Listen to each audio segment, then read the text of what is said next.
आपको गिनवा दी जाए। 100 परेशानी है तो मैं लिख के आना पड़ा। नहीं मैम सुनिए, आपके विद्यालय में विद्यार्थियों को डराया जा रहा है। भारत माता की जय। आपके बच्चों को धमकी दी जा रही फेल करने की सरासर। इंडिया खबर टीवी में आपका स्वागत है और मैं सादिक खान। दोस्तों, आज की खबर सिर्फ एक स्कूल, एक टीचर या कुछ छात्रों तक सीमित नहीं है। आज की यह खबर हमारे समाज, हमारी सोच और हमारे भविष्य से जुड़ी हुई है।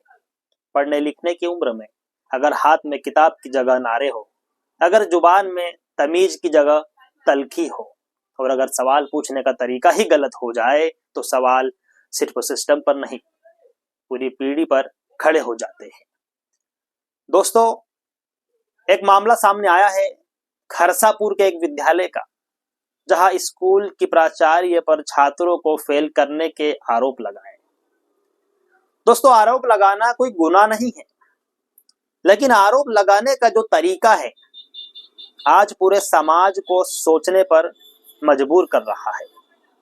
अखिल भारतीय विद्यार्थी परिषद के कुछ कार्यकर्ता छात्रों के हितों की बात कहते हुए विद्यालय पहुंचे। जी हाँ दोस्तों, लेकिन जो भाषा, जो हाव भाव और जो रवैया सामने आया है वो सवालों के घेरे में है। ये है कि आपको ज्ञापन देना है। विद्यालय में एक परेशानी हो तो आपको गिनवा दी जाए। 100 परेशानी है तो मैं लिख के आना पड़ा। लिख के दो। आपको मैं 4 बार हम लोग लिख के दे चुके हैं, अभी तक कोई समाधान नहीं हुआ है उस चीज का। इतनी अच्छी पढ़ाई चल रही है, इतनी अच्छी पानी की व्यवस्था है, खेल क्यों भाई पढ़ाई चल रही है? हाँ चल रही है। नहीं मैम सुनिए, आपके विद्यालय में विद्यार्थियों को डराया जा रहा है। भारत माता की जय। सवाल ये नहीं कि टीचर सही है या गलत, सवाल ये है कि क्या इस तरीके से विवाद करना सही है?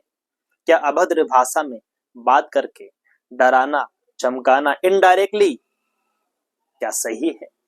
न्याय मिल जाता है? क्या शिक्षक को घेर कर विद्यालय परिसर में तनाव पैदा करके छात्रों का भविष्य सुधरता है?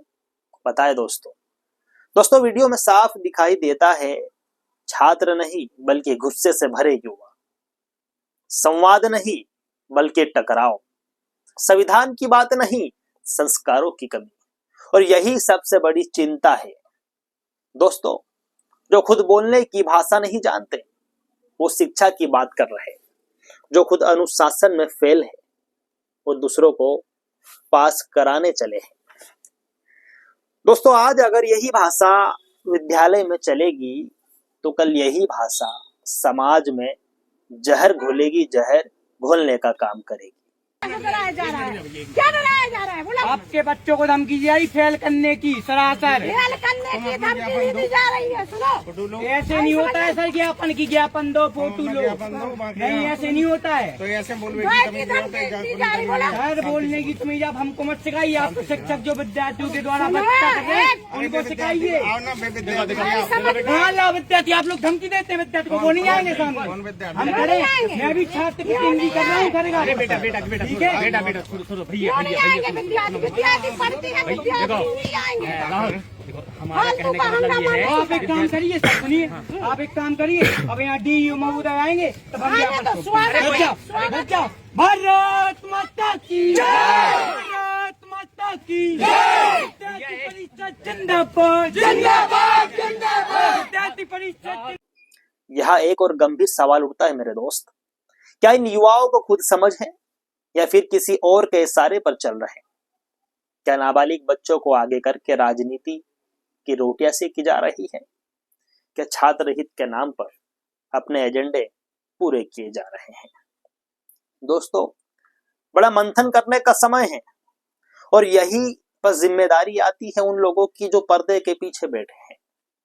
गलती सिर्फ सामने खड़े युवाओं की नहीं है, गलती उनकी भी है जो इन्हें भड़काते हैं।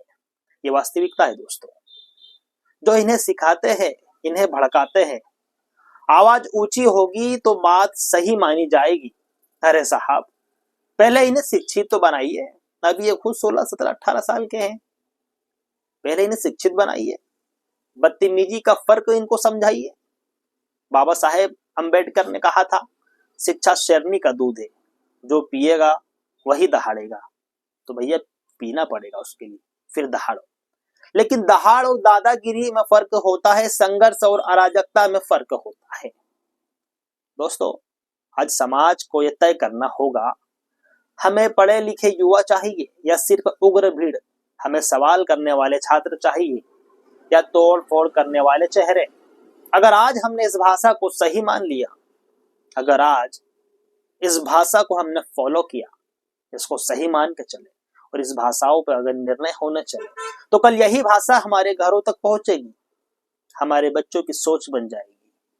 शिक्षक समाज का स्तंभ होते हैं। अगर शिक्षक गलत है तो जांच होनी चाहिए, ना कि शिक्षक को डराना धमकाना दादागिरी से। जांच होनी चाहिए, कार्रवाई होनी चाहिए, लेकिन प्रक्रिया से, कानून से, संविधान से, सड़क नारे और धमकी का भी समाधान नहीं रहे। आज की खबर का संदेश साफ है दोस्तों, युवा शक्ति है, लेकिन बिना दिशा के वही शक्ति विनाश बन जाती है। पढ़ने की उम्र में पढ़ाई जरूरी है, सोच जरूरी है, संस्कार जरूरी है। वरना याद रखिए, जो आज शिक्षक से इस भाषा में बात कर रहा है, कल वही समाज से भी इसी भाषा में टकराएगा और तब सवाल सिर्फ स्कूल का नहीं होगा दोस्तों, पूरे देश का होगा। सवाल स्कूल का नहीं, सवाल पूरे देश का होगा। सोच आप पर छोड़ते हैं, कमेंट बॉक्स में जरूर बताएं। अभी के लिए इतना ही, धन्यवाद।